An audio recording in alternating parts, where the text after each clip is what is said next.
Para dar inicio a esta conferencia magistral, en primer término me voy a permitir dar lectura a la síntesis curricular de nuestro invitado, el doctor Alberto Binder. Él es abogado y doctor en Derecho por la Universidad de Buenos Aires, en donde es profesor de Derecho Procesal Penal de posgrado, fundador y vicepresidente del Instituto de Estudios Comparados en Ciencias Penales, miembro de la Asociación Argentina de Derecho Procesal y del Instituto Iberoamericano de Derecho Procesal, asesor técnico de los procesos de reforma judicial en Argentina, Chile, Bolivia, Paraguay, Ecuador, Venezuela, Honduras, El Salvador, Guatemala, República Dominicana y otros países de América Latina.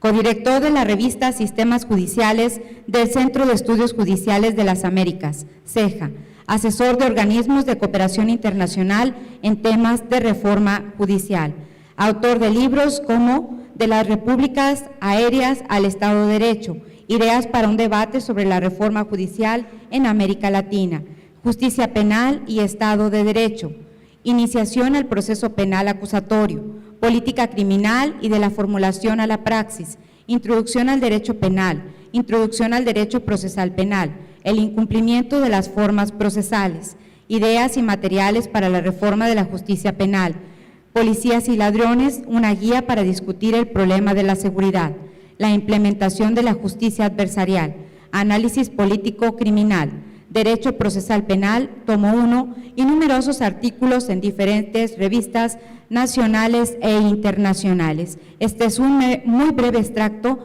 de la currícula de nuestro invitado del día de hoy, el destacado doctor Alberto Binder, a quien en este momento cedo el micrófono para su participación en la conferencia magistral La protección del sistema de garantías.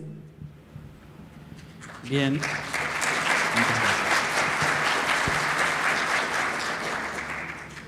Bien, en primer lugar, mi agradecimiento al señor presidente del Tribunal Superior, a los señores magistrados, a los señores miembros del Consejo de la Judicatura, a la señora representante de la Corte Suprema, y a todos ustedes, jueces, funcionarios, colegas que están aquí presentes, dándome este enorme privilegio de poder hablar en público, de exponer ideas, privilegio al cual uno no tiene que nunca acostumbrarse, porque implica siempre algo que agradecer. Así que muchas gracias y por toda la hospitalidad de esta semana. Yo quisiera aprovechar esta oportunidad para tratar de reflexionar con ustedes sobre un conjunto de ideas y de hechos que a mí me parecen de una enorme magnitud para el futuro de nuestro Poder Judicial en general y de la justicia penal en particular. Fíjense que sería extraño que este fenómeno que conocemos como el proceso de reforma de la justicia penal en América Latina, que ha significado la movilización de voluntades políticas, de acuerdos políticos de distintos sectores, que ha significado la movilización de recursos económicos, de energías de cambio muy grandes en todos los países, porque ha significado que miles y miles de personas estén dispuestas a cambiar sus formas de trabajo. Todo este enorme esfuerzo que todavía sigue convocando a cada uno de los países, que está lleno de luces, que está lleno de sombras, de esfuerzos, de cosas que salen bien, de cosas que salen mal. Todo esto no se podría explicar de un modo simple, no se podría explicar solamente como un problema de categorías procesales o como un problema de difusión de una determinada escuela del derecho procesal. Evidentemente hay algo más profundo, y encontrar eso más profundo creo yo que es lo que debe terminar por darnos conciencia del significado y el enorme valor de los procesos en los que estamos todos inmersos, en el cual, por ejemplo, Nuevo León ya lleva unos años avanzando con mucho esfuerzo por parte de todos ustedes. Fíjense que yo creo que en el origen del proceso de la reforma se encuentran un conjunto de circunstancias, algunas casuales, otras no tanto, que son las que le dieron solidez al problema. En primer lugar, así como hablábamos en los cursos que tuvimos estos días con jueces, hay una toma de conciencia que es mucho más fuerte en el sur del continente, que veníamos de la época de las dictaduras, o en Centroamérica, que se estaba saliendo trabajosamente de las guerras civiles, de que si se quería fundar una nueva democracia para nuestra región y para nuestro continente, y si uno vislumbraba los desafíos que ya hacia finales del siglo pasado uno veía que por la globalización, por la tecnología, por la hiperpublicidad de la sociedad, por muchos de los fenómenos en los que hoy estamos inmersos, esa democracia necesitaba un poder judicial distinto. Necesitaba un salto de calidad muy grande en su poder judicial. Como había ocurrido a lo largo de la historia, dado que en la justicia penal es donde se entrecruzan posiblemente los intereses y las realidades más fuertes de la sociedad, es siempre la justicia penal. Esto es algo que es una tradición que arranca justamente desde la Ilustración, desde finales del siglo XVIII, le toca dar la delantera, adelantarse a esas discusiones, porque el derecho penal está como preñado, cargado de grandes valores y discusiones políticas desde su origen prácticamente. Esta toma de conciencia se manifestaba en dos o tres ideas subsidiarias. La primera era que había que dotar a nuestros sistemas democráticos nacientes prácticamente en algunos países, en evolución en otros, había que dotarlos de nuevas y más complejas de herramientas para enfrentar el problema de la criminalidad y la violencia. Posiblemente esta no había sido la experiencia de México, pero sí había sido la experiencia de el resto, de buena parte del resto de los países, en los cuales habíamos llegado a un punto en el cual entendíamos que el problema del abuso de poder, la violencia, la criminalidad, necesitaba una respuesta del Estado mucho más compleja. Esto que fue una intuición de aquel momento, ahora veremos que se fue demostrando que era una intuición muy certera y que se fue de alguna manera agravando o manifestando de un modo más claro con el transcurso de los años. Paralelamente, la otra toma de conciencia o intuición, yo lo llamaría toma de conciencia, tenía que ver con el hecho de que justamente la experiencia de muchos países había sido de que los poderes judiciales no habían tenido la capacidad, más allá de las personas inclusive, no habían tenido la capacidad como estructura de defender a sus ciudadanos frente al Estado, frente al abuso del mismo poder de Estado. Y que en última instancia teníamos que tener la fortaleza y la capacidad de ser astutos y firmes en la defensa de libertades públicas que en los periodos de relativa calma parece bastante fácil relegarlas, pero que luego se paga muy caro en el transcurso de la historia si no se van consolidando con un apoyo cultural e institucional firme. Esta era la segunda gran intuición, es decir, esta idea de que había que enfrentar a los fenómenos de la criminalidad, pero con nuevas herramientas propias del sistema republicano y democrático. Y esto claramente apareció como algo que no era muy sencillo. Hace 25 años esto ya aparecía como una tarea bastante difícil. En el transcurso de estos 25 años demostró que es más difícil de lo que uno cree. Afortunadamente, el trabajo de muchas décadas que venía realizando una institución como el Instituto Iberoamericano de Derecho Procesal, que es una institución que tiene mucho raigambre en Iberoamérica, no solamente en América Latina, al cual muchos procesalistas mexicanos forman parte de él, venía trabajando desde hace 20, 30 años en tratar de discernir cuáles eran las estructuras del proceso penal idóneas para que trabajáramos con una idea común en toda la región. Esa es la función que cumplieron los llamados códigos tipo para América Latina, que no tenían la pretensión de ser un código uniforme, sino de generar las bases de un trabajo mancomunado y al mismo tiempo de establecer redes de colaboración entre todos los sectores técnicos y académicos de Iberoamérica alrededor de esto. De hecho, eso fue una fortuna o la responsabilidad de un sector académico que se puso a trabajar pensando en las necesidades de sus países, lo que nos permitió contar con un cuerpo de ideas que eran bastante idóneas para lo que ese momento necesitaba. De ahí en más, ningún país puso el código modelo tal como ese código modelo es, pero todos tuvieron ya un norte claro de cómo ir adaptando y dando discusiones alrededor de la adaptación y de la confección de un sistema de justicia penal propio para su realidad. Pero nos dio una base común de trabajo.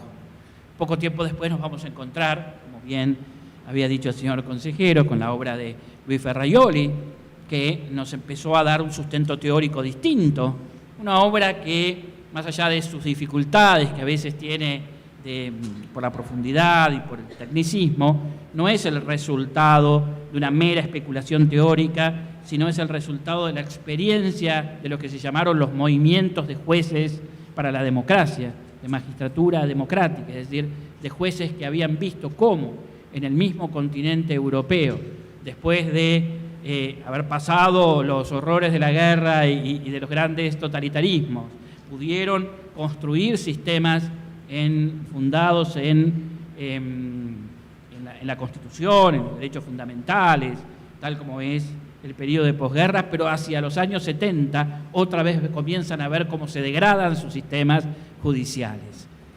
Y toda la gran obra de Ferrajoli es una reflexión teórica alrededor del poder judicial y de cuáles son sus bases, tratando de vincular las reflexiones de los clásicos. Ferrajoli es un gran rescatador de los clásicos del derecho penal para pensarlos ahora en la realidad del siglo XXI y de los problemas que estaba teniendo la democracia de los países desarrollados para encontrar un adecuado equilibrio entre eficacia frente a fenómenos de criminalidad y fenómenos de defensa de las libertades públicas.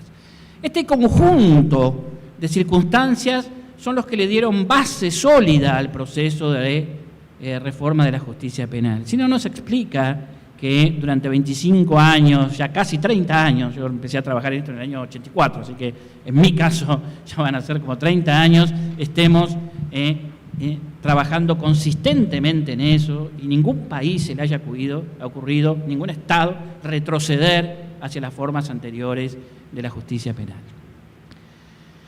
Ahora bien, esta es la primera base, pero a partir de esta base, esto se desarrolla en 3 o 4 ideas y proyectos concretos que son los que quisiera analizar con ustedes porque marcan las tareas que hay que hacer.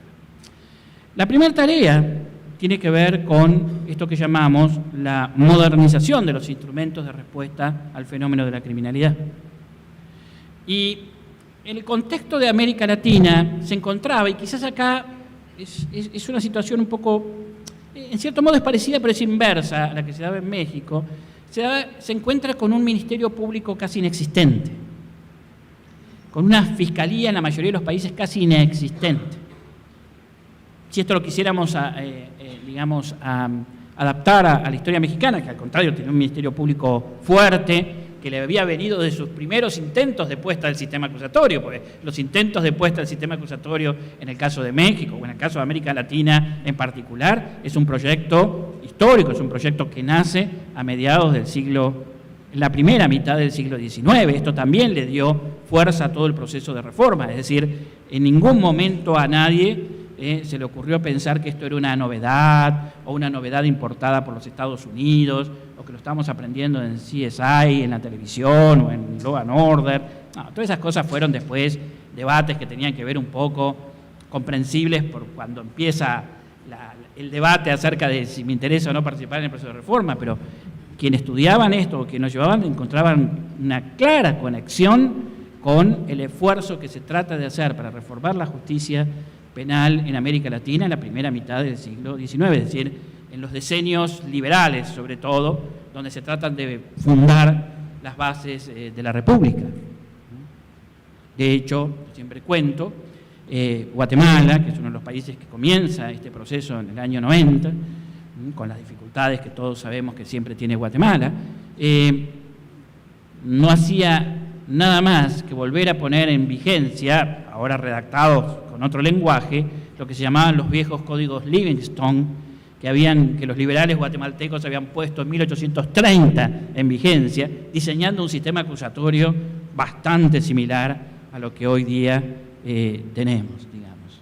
Esos códigos Livingstone se desparramaron por toda América Latina y siempre le estamos pidiendo a los historiadores del derecho que rescaten esa historia de los esfuerzos para que quede claro las bases históricas que tiene el proceso de reforma de la justicia penal y la desesperación que tenían nuestros padres fundadores al decirnos: dejen cuanto antes la legislación española, dejen cuanto antes el sistema inquisitorial, que es una especie de llamado permanente y que, bueno, en gran medida o no pudimos o desoímos durante 150 años. Hoy, al contrario, estamos de nuevo en ese rumbo que tiene tan lindas bases históricas.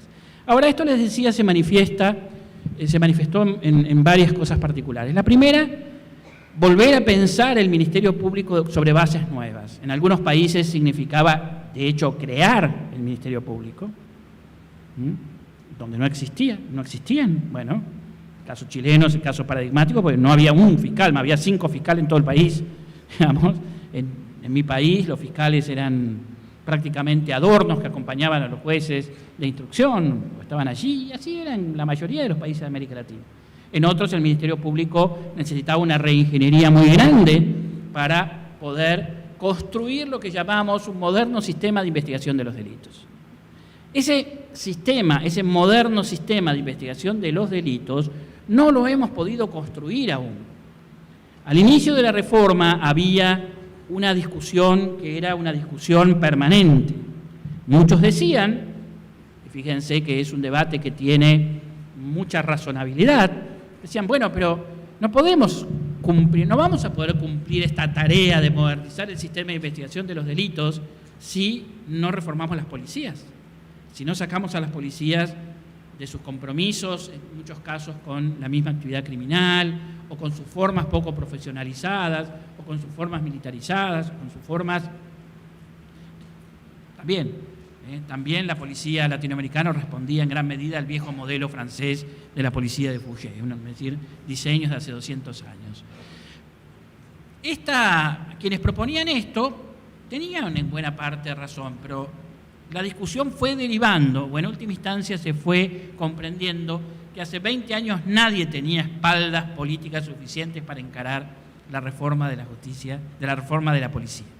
Nada. Recién hace, diría, 6, 7 años, 8 años, comenzó en toda la región un debate muy profundo acerca de los modelos policiales que necesitamos para enfrentar el problema de la criminalidad, su control civil, su control político, sus nuevas formas de profesionalismo. Hace 20 años no era posible, y menos aún era posible sin el Ministerio Público.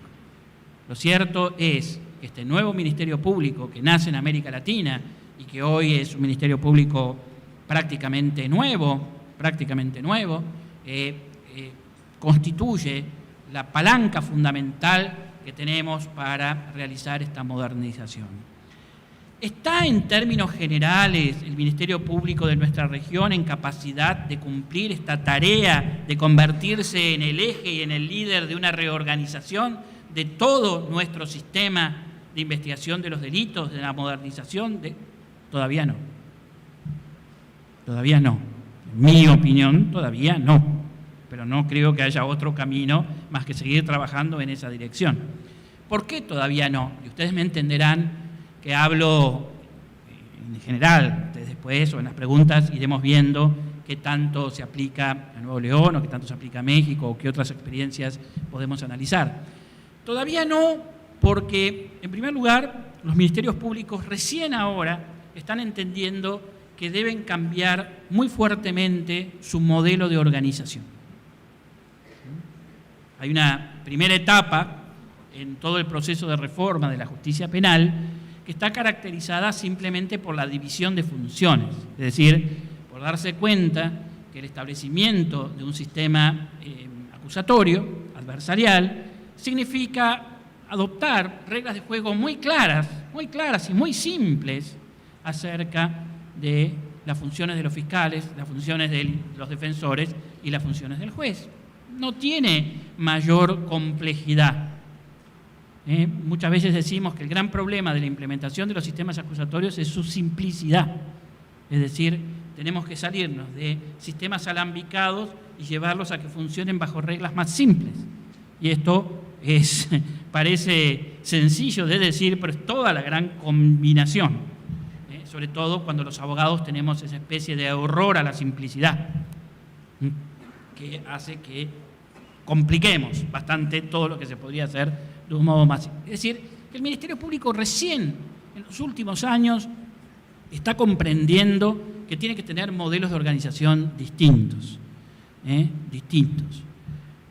Aún, por ejemplo, ministerios públicos como el chileno, que fueron los que más avanzaron porque tuvieron la suerte que los demás no teníamos de empezar de cero en el Ministerio Público, nosotros teníamos que reconvertir lo que ya había. Hoy día uno encuentra que también están pensando una reingeniería para adaptarse a las nuevas condiciones y desafíos que ellos tienen adelante.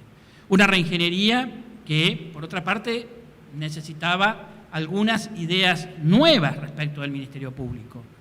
Por ejemplo, era bastante común que uno pensara en el Ministerio Público, dadas las categorías procesales típicas que usábamos nosotros, como si fuera un poder requirente. En el arquetipo más común que tenemos nosotros, el Ministerio Público es una institución que le hace peticiones a la justicia, es decir, que a través de la acción le hace peticiones a la justicia. Ese era el modelo del Código de Instrucción francés, el modelo que tenemos más o menos en la cabeza. A poco andar, uno descubre que el Ministerio Público cumple un montón de otras funciones que no se explican bajo la lógica del poder requirente. El Ministerio Público es la única institución que recibe el 100% de los casos. Esos 100% de los casos tiene que tener la capacidad de hacer diversos procesos de trabajo muy distintos, de los cuales solamente uno es requerirle actuaciones a la justicia. Y justamente a partir de esta toma de esta comprensión de las tareas del Ministerio Público, produce impacto sobre el modelo organizacional y uno empieza a pensar que el Ministerio Público tiene mucho de actividad decisoria y por lo tanto nace el problema del control, tiene mucho de actividad distribuidora del juego y nace otro tipo de relación entre las estructuras no jurídicas del Ministerio Público y su funcionariato estrictamente judicial. Bueno, nace todo un conjunto de problemas nuevos para el Ministerio Público.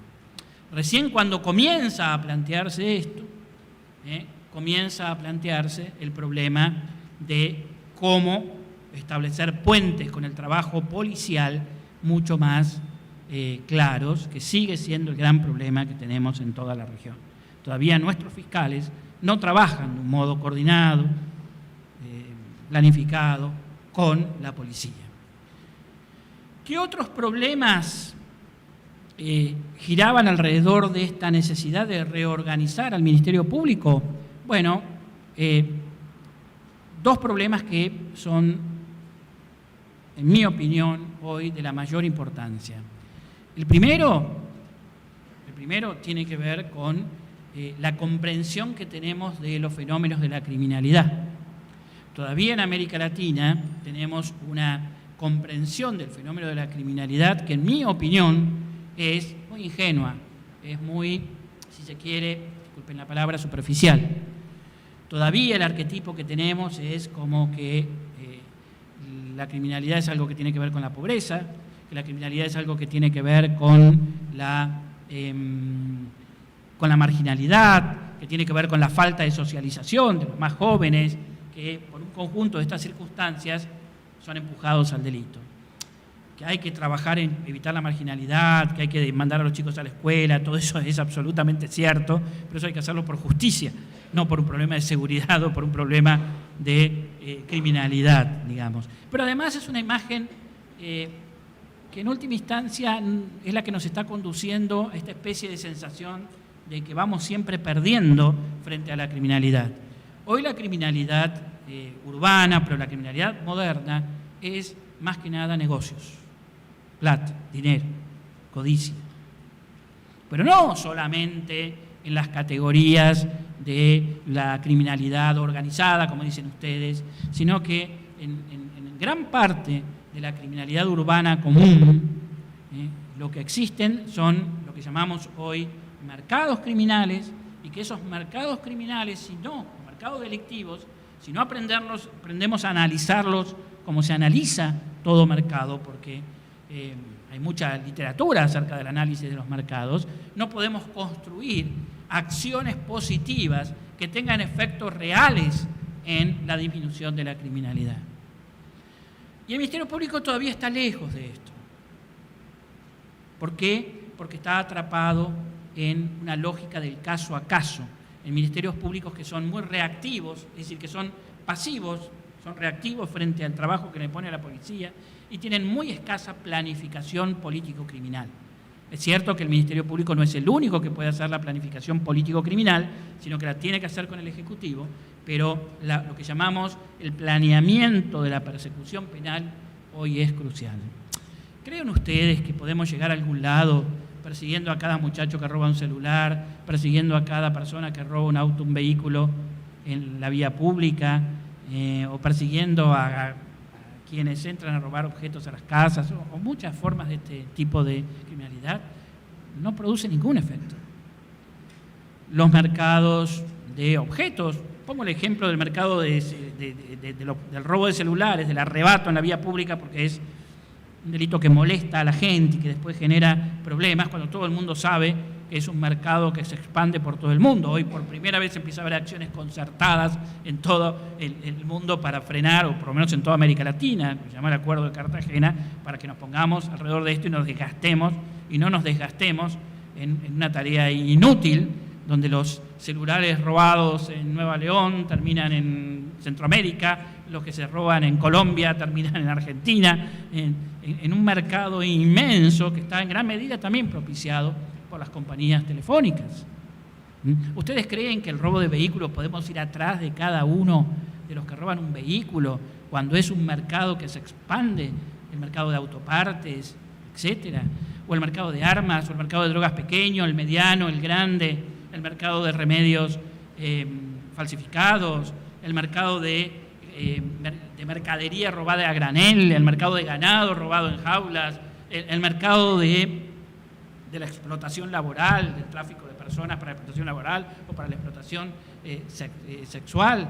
Es decir, uno tiene como 10 o 15 mercados que son reguladores de la criminalidad y que luego generan ajustes de cuenta y van generando violencia. Y frente a eso, un Ministerio Público que vaya abriendo un expediente caso por caso o una investigación, aun cuando lo haga bajo las formas más modernas que a ustedes se le ocurren, no va a tener efecto sobre la criminalidad.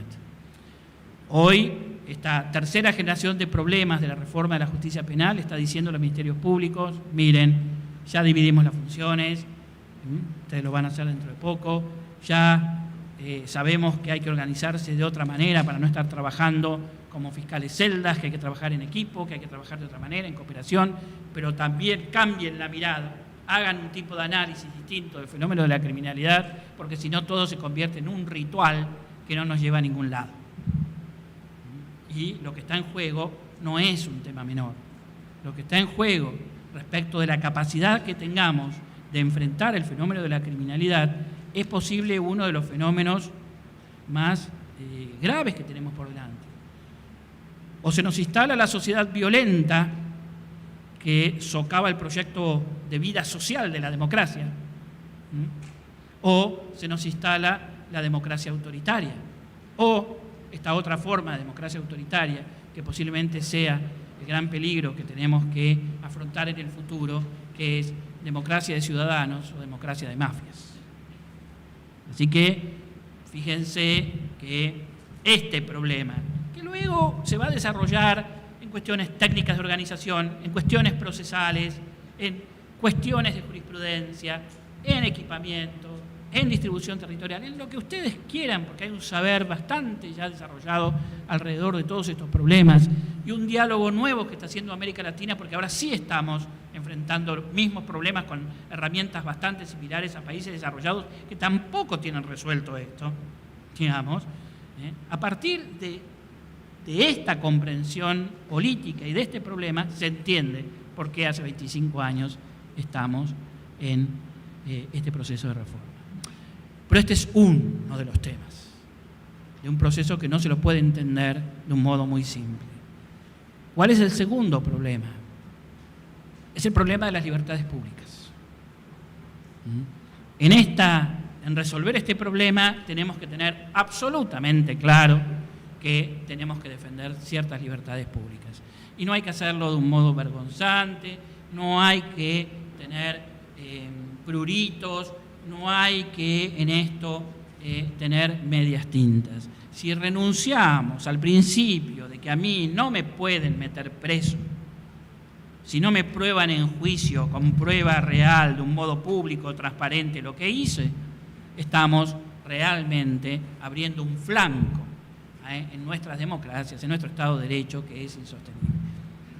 Esto significa una tarea compleja, e insisto, una tarea que posiblemente ningún país del mundo hoy haya resuelto, porque aún aquellos que sienten más orgullosos de sus sistemas judiciales, hemos visto cómo en los últimos años o restablecen la tortura o se vuelven más, van avanzando. Es una tarea permanente de los países. Pero en esto hay que ser garantista a cara limpia. El garantismo no es una doctrina boba sobre la realidad, no es una mirada ingenua sobre la sociedad, no es, como algunas veces nos quieren decir, una doctrina hippie sobre la mirada de la sociedad. No tiene nada que ver con eso. Es la convicción de que, así como tenemos que ser firmes y claros en dar una discusión sobre cómo ser eficientes en serio en la criminalidad y cómo nos tomamos en serio en la criminalidad, el enfrentar la criminalidad, cosa que creo que la mayoría de nuestros países todavía no lo están haciendo. Al mismo tiempo tenemos que ser claros y firmes en defender libertades públicas básicas, elementales y esenciales. El juicio oral, público, como un modo transparente y concreto de realizar el juzgamiento de una persona y el sostenimiento de la defensa como el mecanismo que a mí me permite controvertir todo lo que se hace en juicio. Esto es innegociable. Esto es innegociable. Ustedes me dirán, hay momentos en los cuales se convierte en una mochila un poco más pesada de la que uno puede hacer, sí. Pero el derecho penal liberal, el derecho penal que hoy estudiamos, está fundado en ese magnífico panfleto, porque era un panfleto político escrito por los liberales italianos, que es de Liti, de Le Pen, de Beccaria, que es el que planteó hace 200 años este problema. Y no lo planteó por vocación teórica, porque saben que si lo escribió Beccaria es porque el resto de los autores que estaban escribiendo atrás estaban perseguidos políticamente, los hermanos Berry, por eso se discutió durante mucho tiempo si era Beccaria o no el que lo había escrito, digamos, sino porque se daban cuenta que comenzaba una pelea central en el mundo moderno. Y ahí estamos todavía en esta pelea. Ahora, esta segunda gran carga y gran tarea que al mismo tiempo tiene que movilizar pasiones republicanas, se manifiesta en cosas muy concretas. En primer lugar, la oralidad. Recién ahora, después de siglos, con matizaciones, pero después de siglos, América Latina tiene claro que el único juzgamiento admisible, y cuando digo el único juzgamiento admisible, es esto que acabo de decir, el único modo admisible en el cual nosotros podemos mandar a una persona condenada a la cárcel es un juicio público, hecho ante un juez imparcial, con toda la transparencia que eso implique, donde se vea la prueba, no donde se hable solamente, donde se vea la prueba. Esto se puede llamar, algunos le han puesto como nombre juicios orales, oralidad de los procesos, a todo esto, pero no importa el nombre que le pongamos, el nombre de fantasía, pero implica esta tarea. Una tarea que no es sencilla, no ha sido sencilla en América Latina, pero recién ahora Ahora, en los últimos 20 años, después de siglos en que no tuvimos esto, se ha consolidado que este es el modo admisible de hacerlo. ¿Está América Latina haciendo correctamente sus juicios orales? No. No. ¿Por qué? Porque hemos descubierto que era más difícil de lo que nosotros pensábamos. Y además, porque en nuestro contexto no es que tenemos que ir volviendo más compleja una justicia que ya estaba establecida en sociedades rurales más simples, sino que nosotros tenemos que ir construyendo la oralidad, demoliendo el gran bloque de la cultura inquisitorial. Hasta que nos aparezca el David en ese bloque que estamos golpeando, van a pasar unos cuantos años. Al poco tiempo de que se establecieran ya por lo menos como requisito legal las oralidades, ¿qué fue lo que descubrimos? Que esto que proclamábamos como un gran logro de la civilización nuestra y un gran avance para América Latina, luego en el día a día nosotros mismos los abogados los destrozábamos. Los destrozábamos con una innumerable cantidad de porcentajes de suspensión de audiencias inadmisibles. Hoy, por suerte, estuve viendo que aquí han logrado superar ese problema, pero en otros países es desesperante. Ustedes, en mi país, en muchos de los estados, nosotros también tenemos un sistema federal donde cada estado tiene su propio sistema. En algunos de los estados y en muchos de los estados, el tiempo que perdemos en hacerles entender a los operadores judiciales que una de las razones que fortalece la oralidad es que cuando uno citó una audiencia a las 9, es a las 9, no a las 10:30. Ustedes me dirán, ¿vale la pena perder el tiempo? Y bueno, pero ahí descubrimos que la oralidad se sustenta en una enorme cantidad de detalles que hacen a un tipo de profesionalismo, a un tipo de gestión que estaba muy lejos de hacer América Latina. El otro día les contaba a los alumnos una broma que siempre hacemos, pero que es muy significativa, y es que estamos propiciando que las notificaciones se entreguen a las pizzerías y a los restaurantes chinos, que llegan en 30 minutos a cualquier lado. Y si no le llega en 30 minutos, se anula la citación. Como la pizza, si está fría.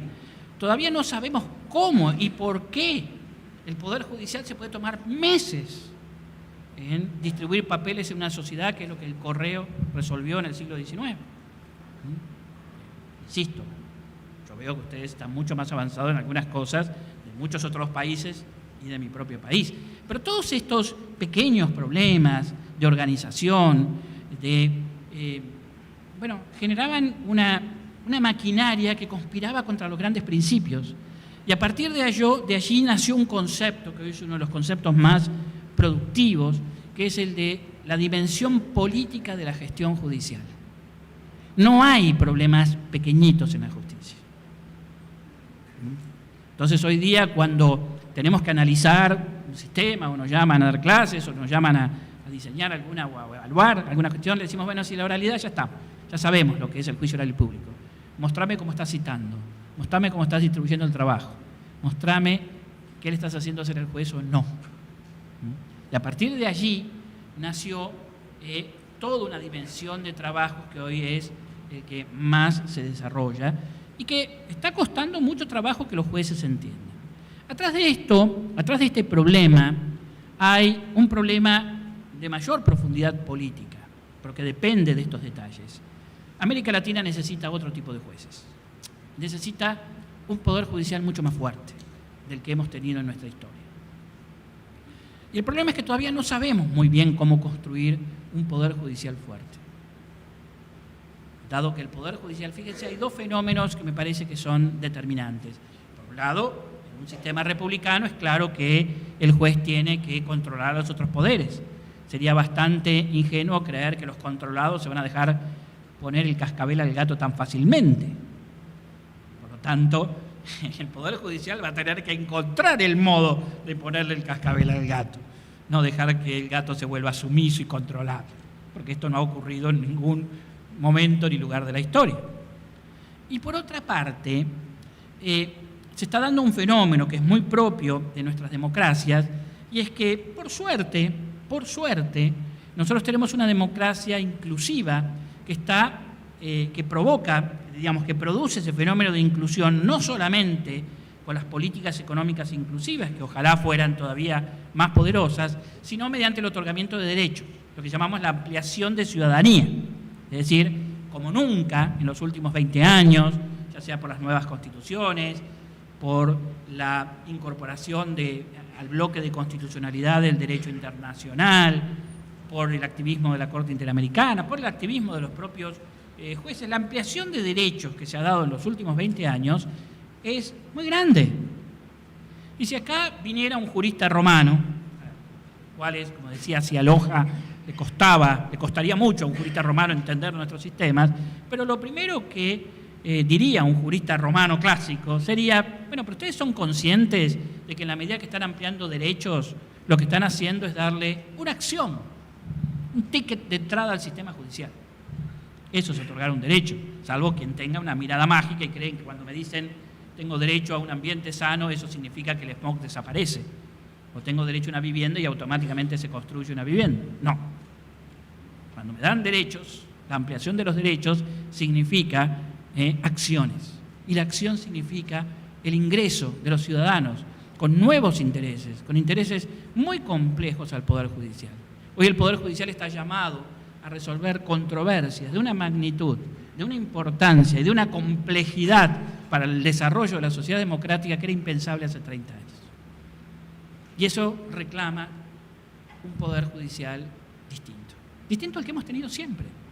Y ustedes me dirán, pero ¿por qué tenemos que pensar? Bueno, porque la historia del pensamiento democrático en el mundo, no en América Latina, es una historia que tiene muy pocos años, muy pocas décadas.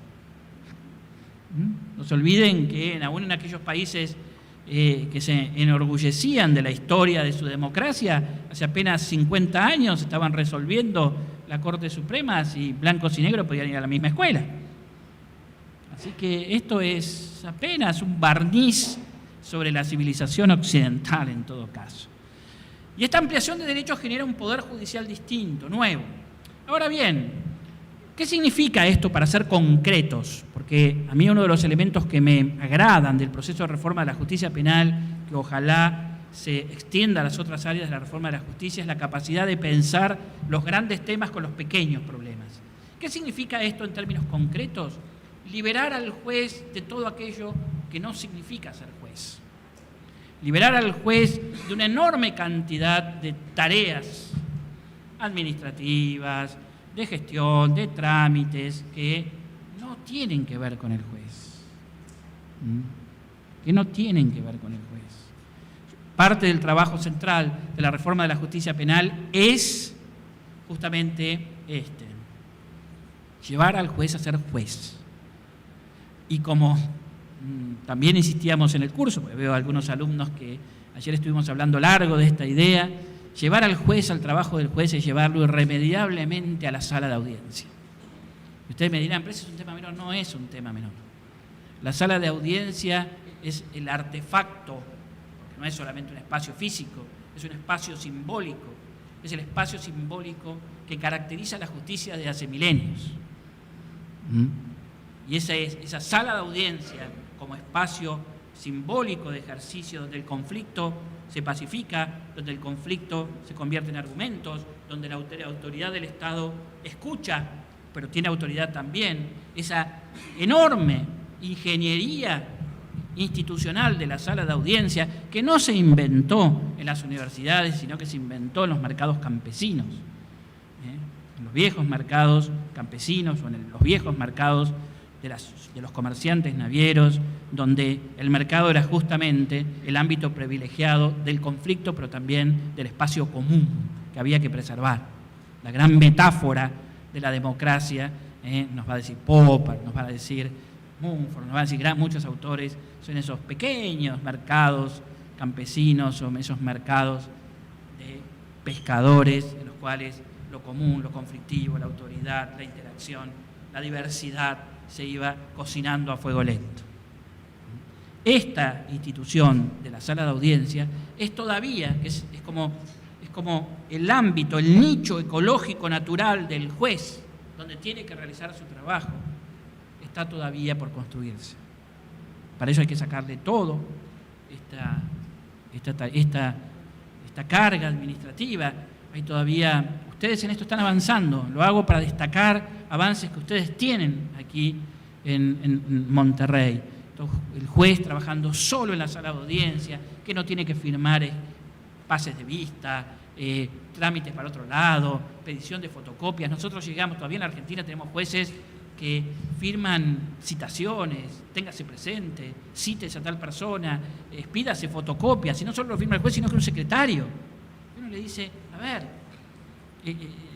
estamos eligiendo, en el caso del derecho penal, estamos eligiendo a las 1000 personas a quienes le entregamos la llave de la cárcel, y esas personas a las cuales le entregamos la llave de la cárcel decimos, sean custodios de esta llave porque esto le ha costado muchos dolores a la humanidad, y bueno, está bien, la necesitamos, pero no podemos ser negligentes sabiendo lo que es la llave de la cárcel. Esa misma persona no le podemos estar diciendo pierda su tiempo en expedir fotocopias.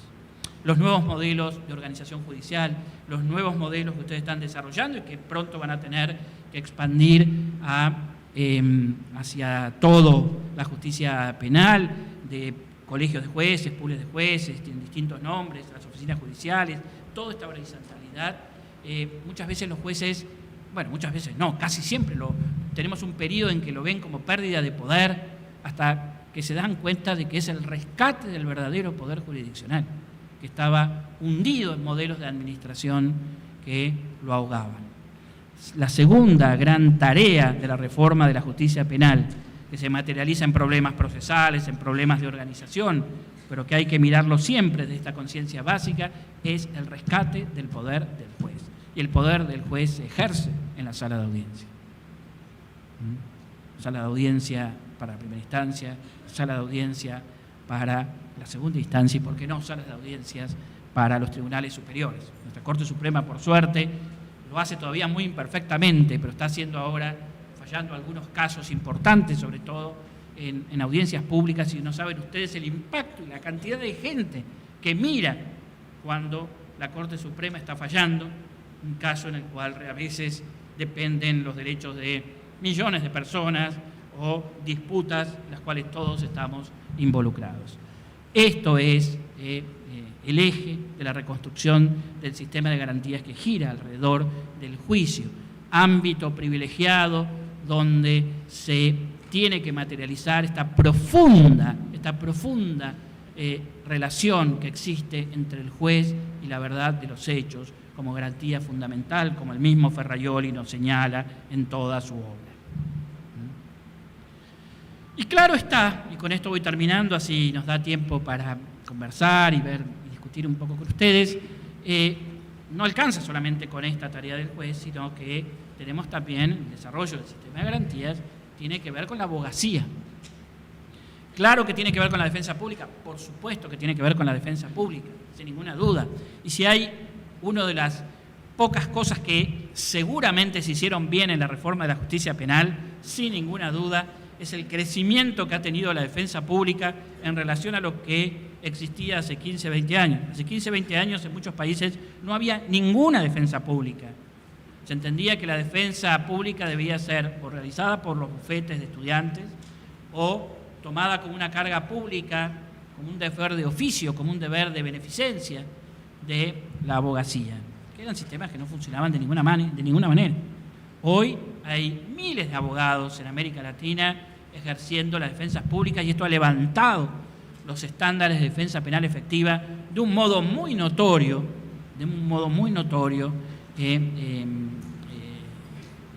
respondiendo a estándares que inclusive la misma Corte Interamericana ha señalado. Pero nos falta arrastrar al resto de la abogacía. En esto yo soy muy seguidor de Carrara, en esto y en muchas otras cosas, digamos. Y Carrara siempre decía, está bien, la defensa pública es necesaria, pero no nos olvidemos que también la defensa pública la inventó la Inquisición, digamos. Que la defensa pública también, si todo el proceso penal son funcionarios, finalmente tengo un fiscal que es funcionario, un defensor que es funcionario, un juez que es funcionario, no ese es el juego que queremos hacer. Es la abogacía liberal, en la abogacía libre está el germen de la defensa del derecho de contar con un abogado de confianza. Pero hoy tenemos una abogacía que no acompaña todavía este proceso.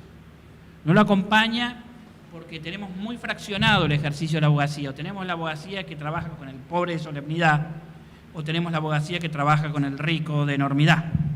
Y en el medio nos falta la abogacía de la gran mayoría de la gente, la abogacía social, esta abogacía que es también portadora de esta visión del trámite y que no le está haciendo bien a una sociedad que necesita, como nunca, abogados.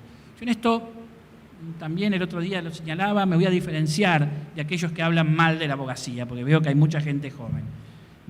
La abogacía es una profesión hermosa y una profesión que necesita mucho nuestra democracia, porque es la profesión del conflicto, es la profesión que ayuda a las personas a gestionar sus conflictos sin violencia y sin abuso de poder. Pero para eso tenemos que ser abogados bastante distintos a los abogados tramitadores o conceptualistas que todavía están educando nuestras escuelas de leyes. Uno de los mayores déficits que tenemos en el proceso de reforma de la justicia penal es que las universidades todavía no se han sumado a esto de un modo claro.